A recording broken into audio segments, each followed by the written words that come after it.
and welcome to another episode of Boots, Bovril, and Bother, our podcast on football as it used to be, 60s, 70s, 80s, when it was less corporate, less sanitized, and in our humble opinion, more interesting. The hour is my lifelong friend, Tom Boyd, a next-door neighbour when we grew up together in Feltham, and I'm Gordon Messina, who was obviously also Tom's next-door neighbour when we grew up in Feltham, went to the same school, lost contact for a while, reunited through Portsmouth Football Club for various reasons, enjoyed chatting to each other so much in a pub or in a club, in the Portsmouth Club, that we thought, well, why don't we chat together on screen and let everybody else have their viewpoint on the blurb that we spew forth. So here we are, and today we're focusing on the types of player that you never see anymore for various reasons. I mean, go into the reasons or try to, but the first category I'd like to propose, Tom, is bald players, follically challenged players, shall we say. And I can't remember. I think the last one that was probably Zidane. There are none, are there, at the moment? You know. I think there might be a few shaven heads and people with Yes, shaved sides here, that's but that's slightly different. a fashion statement, isn't it? And a valid one. Well, I've just thought of one possibly. He plays for the club you support. The left back, is he? He's shaven-headed. But possibly to disguise a receding hairline, Yeah, which is why but where it, but in the you old days, couldn't they tell. couldn't be bothered to do any of No, that. So no. you had very, very good players, and I think the first player I really remember was Terry Hennessy, who Yeah. captained Nottingham Forest and Wales. A superb left half, left centre back, whatever you'd say nowadays. And I always wished he could be paired with Terry Mancini Mancini. of Absolutely. of Portsmouth and not Portsmouth, of QPR and Arsenal fame. That would have been superb as a pairing at the back, especially as Gilly glided between them. Alan Gilzine, with his ball pate to knock the ball in. But again, you for whatever reasons, because I guess they've all got their own hairdressers and stuff nowadays, you never really see it anymore. There are also some fine other ones like David Armstrong. Was Roberto Carlos? What do you think? Bald or shaven-headed? The great Brazilian left back of the I suspect going bald and therefore shaved, yeah because a yeah receding hairline is almost as ignominious as a Bobby Charlton. yeah. One of my mates suggested Ian Dowie, and it Yeah, is true he ended up bald. There's a yeah, whole series of pictures of him with a lot of hair, yeah. and then less and less and less. He never succumbed to that shaving bit until he Yes, finally went bald. there is a website which is devoted to, players and managers who have had luxurious transplants, Oh, but purely well, I mean, I suppose if you're on international television a lot, yes. and your picture is constantly on websites and in magazines and everything, you would become I mean, Wayne Rooney, embarrassed. of course. Well, Wayne Rooney, I know, that was so sad. He was he had those 2 avenues, aged about 19, didn't he? And it must have rankled with him, because I remember being told that at one England game, they were waiting to go out at Wembley, but Wayne was nowhere to be seen, and they eventually found him in the dressing room, in the toilets, with a pair of toenail clip scissors, just Trying to. doing final things with his hair because it embarrassed him enormously. I mean, he And really should have shaved it all off, shouldn't he? I think so, yes. Yeah.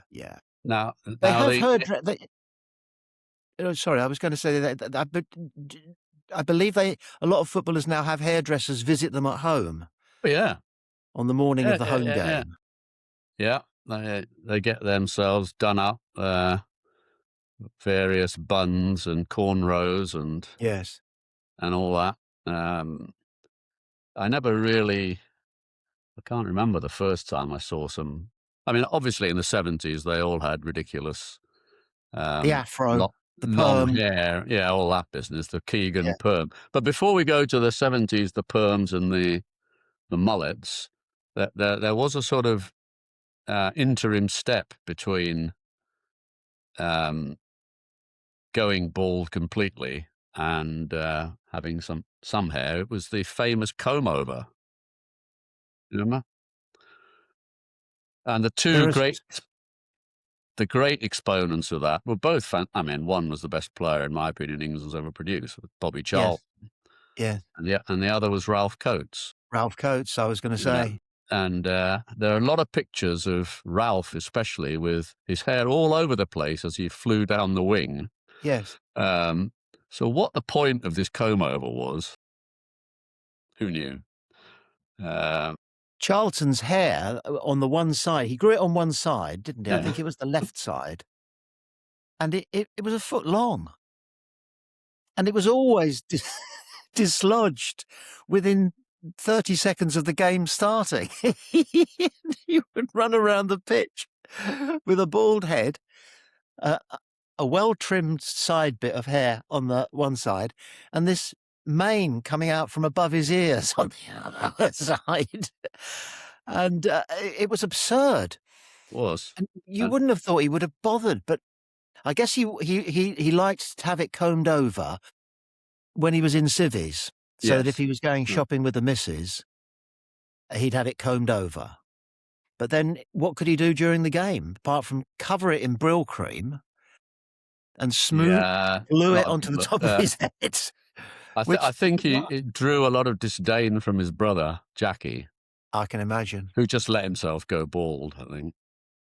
And Yes. so I've just tried to picture the World Cup final in 1966. Well, they had Uwe Seeler, who was also bald. Yeah. So is that the only World Cup final with three bald players on the pitch? Yes. And George Cohen, by the way, at that point. Oh, Ray Wilson. Ray Wilson didn't have too much hair. It was um, quite a lot of these players who, as I called it earlier, were follically challenged. You won't see that nowadays, unless they deliberately shave their head to look hard or something. I don't know. Well, one thing that I noticed in the last few games of the season that's just gone at Fratton Park is that the visiting sides usually had 5 or 6 players at least with exotic haircuts. But yes, You yeah. would still get the Mohican, and then I believe it's called a demi-Mohican, which is on the way to Mohican, but not Oh, right. Mohican. I don't know what that means. And you would get all sorts of variations on that. There was a player with an afro, I think possibly when Watford visited, or was it Hull, had a retro afro, I think. Uh, Dreadlocks, of course, you get some fantastic the, the dreadlocks. the big afro was Leicester. Ah, Hamza Chowdhury. very good. Yes, who I mean, I remember him because he played at Burton Albion, Okay. um, And he as a had the youngster. He had the beginnings of it then, but he's sort of let it grow now, let it grow. yes, yes. Yeah, I'm afraid he'll be gracing League One again next year unless, But, somebody what it stood in contrast to was, and I fermented a miniature conspiracy theory about this, about the cultural impact of coming and living and playing your football in an industrial military town city like Portsmouth. Portsmouth, yeah? Because if you look at the haircuts of the Portsmouth squad, almost all of them look like lance corporals on parade. Terry Devlin in particular, the right back at Portsmouth who is attracting a lot of Moneybags' attention. I mean, that is a barber's job. That is a short back and sides. Colby Bishop, exactly the same. Colby Bishop. Colby. Colby Bishop. Well, no, he's got a curious fringe, which makes Yes, him he a little has, bit yeah. like Henry V, you know? It's more under the Yeah. bridge difference. But, a fancy we don't have anybody with a shaved, No. except, of course, Portsmouth's manager, and we'll return to that another time. Yeah, no. He uses plenty of product. Marlon is sort of the only one who tries to stay fashionable, isn't he? Marlon Pack. He's the senior pro and probably has Yes. the most hair. It's a talismanic beard. Yes, and a talismanic beard. Reminds me of So, that French rugby player who was very scary. Now his name's walked out of my oh yes, what was his name again? He was terrifying. Bastereau. But something like that, yes. Bastereau was his surname. Yeah, he Yeah. was. Hideous. He'd now, And of you course, be quite small in the pack. in the rugby world, yeah. But But he but was. again, Marlon Pack, you wouldn't argue with Marlon No, Pack. And sometimes you see action photographs of Marlon Pack, after Pompey have scored, and he ought to be celebrating, but he still looks like this. yeah. that thing about the rugby player reminds me of something else we don't quite, because rugby players with shockingly blonde hair were always noticed, like Jean-Paul Reeves, Peter Winterbottom. They always stood out. And I don't know whether it was they were good players or they had this really blonde hair. That's less common, I think, in football. I can't remember anybody with sort of, real luxurious blonde mane. No, I remember at a World Cup, one of the nations, I think it was an Eastern European nation, all had their hair cut and bleached so that they were all identical looking, you see, and they would line up and they would all look the same. And one of the commentators said, I forget which commentator, it was ITV, he said how ridiculous it was. And Jimmy Hill, who was the expert commentator at the time, and he was good value, Jimmy, he said no. He said, but it'll help them identify their teammates, because sometimes things happen so quickly on a football pitch, all you get is a glimpse of someone's head. And so it actually could be to their advantage to all have yellow hair, bright yellow hair, which was, that was a deflection away from Manufactured yellow hair. Yeah. So I think we've probably had enough on hair. Yeah. Although there were some sort of odd hairstyles in the 90s as well, the most famous of them being Jason Lee. Mm. He was sort of traduced by Skinner and Baddiel as Pineapple Head, wasn't he? Yeah, oh, yes. Yes. And I've read a bit more about that, and he's turned out to be quite a serious character who works in the PFA as Yes. Equality and Diversity, and he took Baddiel and Turner to task later in his career, about 10 years ago, and sort of got them to admit that it was Just racist, occurred to me, I basically. wouldn't mind spending a moment or two in a future podcast talking about, now what's it called, nominative determinism. Yeah. Because when you were talking about the rugby players, I was reminded that I think Scotland at one point had in their rugby union team a player called Bigger Yeah. and another player called McHarg, which is Yes. nearly but not quite. Well, England at one point in the same team had Swift, Trick, and Dodge. There! As We're onto something here. But right, nominative determinism in football teams. We'll get to that. So anyway, let's Another move on to another category I thought about, which was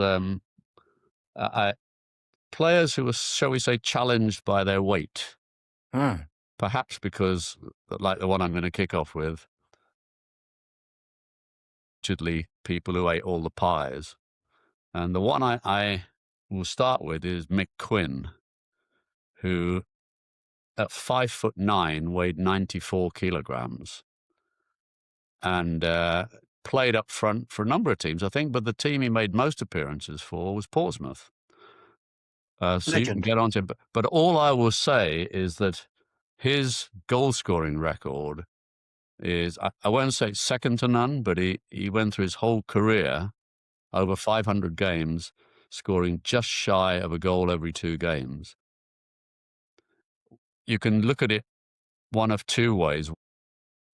Being a big lad, meaty lad, didn't do him any harm. The other being, well, if he'd just lost a few stone, would he have been that much quicker and scored more goals? I don't know. Your legendary centre forward, Bobby Smith, Bobby Smith, yeah, was a bit of a yeah, porker. yeah, When he went down to Brighton, I think he really was 4 square yes, meals a day, yes, yes, and probably a few pints as well, I don't know. yeah. And then, of We course, don't there's know. the ultimate big footballer, who, of course, we never saw, but we've seen photographs of. Is it Bill Fawkes or Charlie Fawkes? Bill Fawkes, the goalkeeper, over No, 20 stone. Fatty Fuchs. Fatty Fuchs, Yeah, yeah, over yeah. 20 stone. Bill Fuchs was the Man United captain or not captain, player in 68 and all that. Munich air disaster, etc., etc. Yes, Fatty Fuchs. I don't know what his first name was. He was full Played size, wasn't he? Because he was tall and he was big. I 20, read that. 20 stone, Yes, allegedly. he could reach up and touch the Yeah, crossbar without yeah, jumping, yeah, that sort of yeah, thing. yeah. Um, What other examples of the ilk are? Do you remember Steve Kindon, the I've got winger? the name, yes, but remind me. Well, he started off at Burnley as relatively slim, but by the time he got to QPR and then Wolves, he was a unit. I mean, his nickname, as was Tommy Lawrence's, and it would not be allowed nowadays, was the Flying Pig. Um, we'll probably get cancelled for this, Tom. But that, as you say, that's what it was. What it was. So Yeah, Kindon used to. He was still pretty quick. I mean, he had once he got going, his momentum was such that the fullbacks would want to get in the way. Uh, let's just have a little deviation here, because one of the great mysteries of modern corporate football yeah, is why there are so many players injured all the time. yeah, And I've seen it speculated that perhaps they're too fit. Perhaps they don't have enough fat on them. I remember when Frank Bruno, the boxer, was defeated by a Tim Witherspoon. I was there at Wembley for the fight. And Witherspoon, he wasn't overweight, but you could tell he wasn't the sculpted Adonis that Frank Bruno yes, showed off when he came into the ring. And Witherspoon won, and he said Frank didn't have enough body fat and he couldn't absorb my punches. Whereas because I could very easily lose 20 pounds, I could just soak it all up. Now, obviously, that doesn't apply quite in football, although there's plenty of physical contact, of course. But you just wonder whether some of these players down to 5 and 6% body fat, I've read, which is almost zero, yeah. might be doing themselves. In other words, do they not need a fish and chip supper 3 or 4 times a week? I'm pretty sure the last bloke I'll put in this category only gave up playing about 4 or 5 years ago. A guy called Steve McNulty. Right. He was as broad as he was high. Centre half, Luton, Forest Green, I think, Tranmere, not Forest Green, Fleetwood, Tranmere, sort of took 5 or 6 teams up to promotion as always the captain. McNulty, always the captain at the back, and he was a terrific ball player. I mean, at that level, you'd think he was an archetypal centre half who'd just hoof it. But no, a lot of the attacks for his team started from McNulty at the back. But when you get a minute, or if you put, a picture up about him, you'll see what I mean. He was the last of the sort of not 6% fat footballers. Mm. He's, he's, um, yeah, I don't think we'll see at this upcoming feast of football the Infantino Cup. Oh, sorry, the World Cup. Um, I don't think you'll see many overweight Oh, footballers. 'cause no. No, no, At the other end really. of the scale, of course, Peter Crouch, throughout his career, had to deal with quite a bit of um, ridicule, which was, just it was body shaming on the Yeah, part of some so-called fans. And he managed to actually work it to his advantage by doing, for example, that now very famous robot yes, dance for celebrating his a goal he'd scored. He's about the seventh or eighth highest England goal scorer of all time. Certainly in the top 20. He's certainly in the top 20. And okay, so 3 or 4 of them were against the likes of San Marino or Barbados, but he was thoroughly proficient, a good ball player. He probably didn't win as many headers as he ought to have done at 6'7". Um, but yeah, he attracted a good deal of derision, even amongst professionals. I was working at Talk Sport at the time, and I was a Pompey fan, and they knew that. And when I came in the Saturday after we signed Peter Crouch, they wouldn't let it go, and they were quite cruel yeah. about him. And there's one of them I still want to meet again to this day to shove it back at him. Um, There but was there one, is a one. Sorry, my Peter Crouch story is I saw him score for England in the World Cup against Trinidad. That was one of the teams. yes. That's where he pulled the Trinidad defender's hair out, got him out of the way, Oh, right. and England was really struggling at the time. I think they were either 1-0 down or it was a very tense 1-1, and we needed to win. And yeah, he did the robot because that was his year, the 2006 World Cup in Germany. So he pulled this bloke out of the way. This bloke's quite a reasonably well-known player. May even have played for Fulham. I can't remember his name at the moment. England went on to win 3-1 and qualified for the next round, etc. And the other abiding memory of that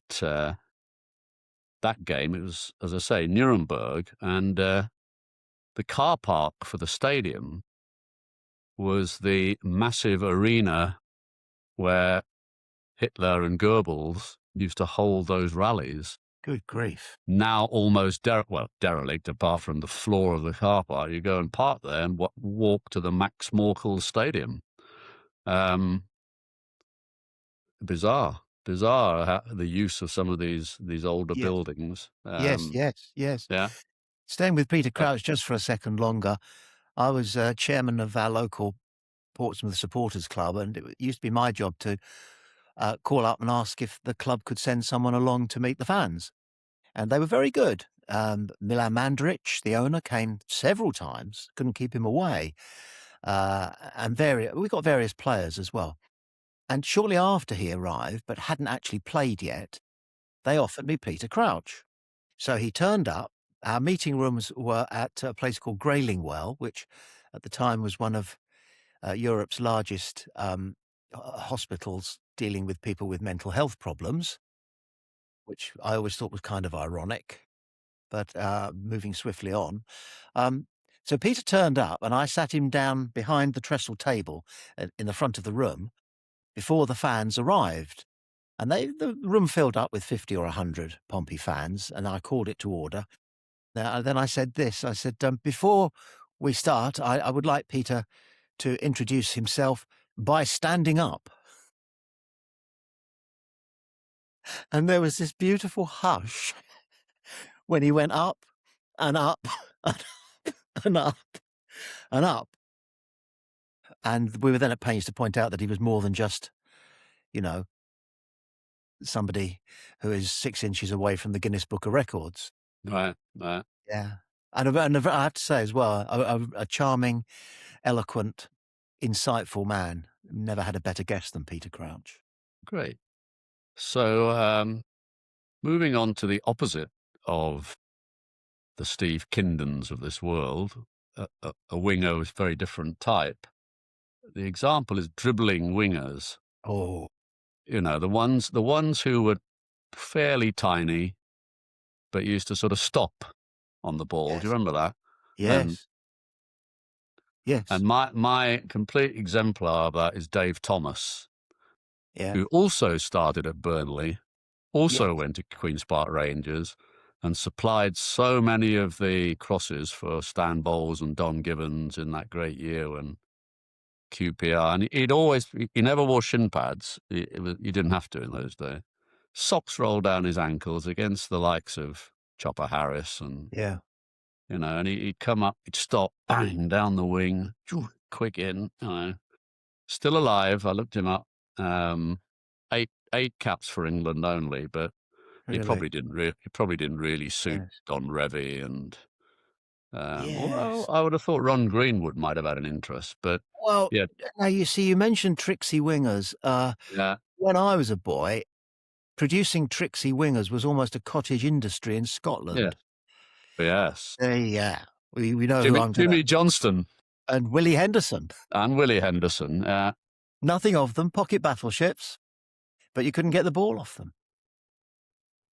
And, now here's one for you. You wanna talk about tricksy wingers? Go on.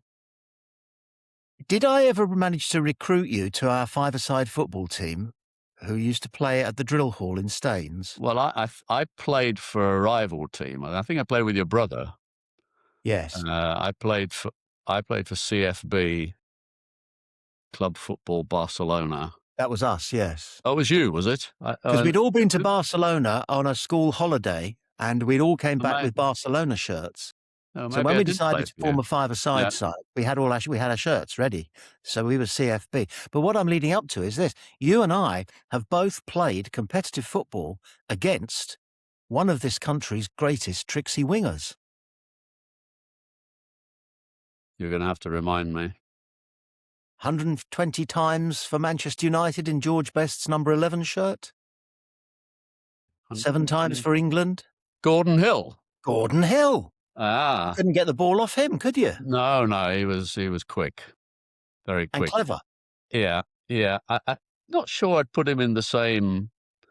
He was probably a prototype of the type of wingers you got now, who Great. very athletic and if Yeah. they fly down the wings, they don't do it through Yes. as much skill as um, someone like Jimmy Johnston. Well, Or Brian Clough always used to say to his wingers, "Keep your heels on the touchline and get your crosses in." That was it. well, That was tactics. Alan Hinton used to do that pretty well. One reason Alan Hinton loved sticking on the touchline um, was that there was a bit of grass out there at the baseball ground, whereas Yes. the rest of the ground was complete mud. Mud. And so Complete mud. Hinton could skate down that wing, Yeah. get it across, and hope that Hector or That's absurd. another fairly weighty character, John O'Hare, Yeah, big lad. up front, big lad, John O'Hare, Derby and Nottingham Forest, and Hartlepool, I think.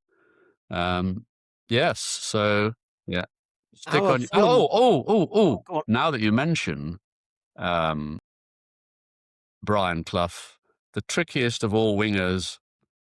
I was going to say in the modern day. It's not in the modern day. It was in the 70s and early 80s. Was the lad who's just died, Robertson. Robertson. I thought you were gonna say Robertson, yeah. What's his first Couldn't get the name? ball off him, could you? No. And he was in two categories. He was a tricky winger and he was not shy of a few pounds. Was solid. Yes, Yeah. yes. Um, Alex Stock, the old Fulham manager, and Luton, I think he also managed, he always used to say that the thing he would look for in a footballer was a wide backside. right. It's Okay. that's what convinced him about Rodney Marsh, apparently, so the story goes. And staying with Fulham, big Fulham players, Malcolm McDonald was as broad as he was wide, as he was tall. A good solid lad. We had a winger at Fulham called Les Barrett, who played hundreds of times for Fulham, and he was a left wing, and he had one trick for getting past a player, which was to show him the ball, tease it towards the fullback, and then try to anticipate when the fullback would make a lunge for it because he thought he could get it, and Yeah. then uh, Les would just pull it past him and on he'd go. But we were on a train way back, coming back from an away game one time, and it emerged that the Fulham players were on the same train. So one of us went and had a chat and got talking to Les Barrett. And to show that he'd been watching the game, he said, Les, we noticed that you started the game over on the right today. Was that for tactical reasons? Did you know something about their left back or something? And Les said, and I want to believe it's true, he said, no, he said, I had a horse running in the 315 and they always keep a tranny in the dugout. I wanted to get the result ASAP. But It's, your guy said, "Oh, so that's why you moved to the other wing at 3:20." I mean, But I, yeah, yeah. But it's the kind of thing that went on in those days. We've mentioned elsewhere that Tosh Chamberlain used to like to have a oh fag yeah, during the game. He was a character. allegedly. Allegedly. Yeah. Well, I know, and he's admitted it. Alan Gilzine used to have a tot of whiskey at half time. Yes. I suspect would not be allowed nowadays, but I think Bill Nicholson used to turn a blind eye to it. Well, I played in a charity match once with Billy Bremner, who turned up 20 minutes before the start, and he had a full bottle of whiskey, well, a full-size bottle of whiskey in his tatty sports jacket pocket. And before the game, he was swigging it, and he was offering it round. And I said, no, thanks, I'm all right. And then I said, I bet you'd like to have been able to do that during your playing days. And he gave me a look. Yes. And I know exactly what the look meant. Oh, Boy, yeah. are Again, you naive, son? yes. I think you'd have. Of course, we did it in our playing days. Mm. Oh, one last category I thought of, because we're sort of getting up to that 35, 36 minutes.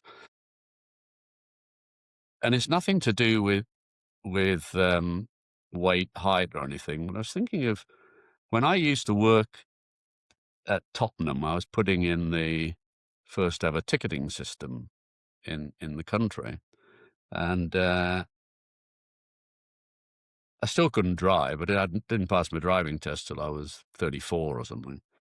And no, 30. And I used to go up to Tottenham by said mechanism, Seven Sisters, and I'd wait for the bus to go down to White Hart Lane. And also there, more often than not waiting for the bus, was a guy called Mark Bowen, who was in the Tottenham first team squad. And in fact, that was 1983-4.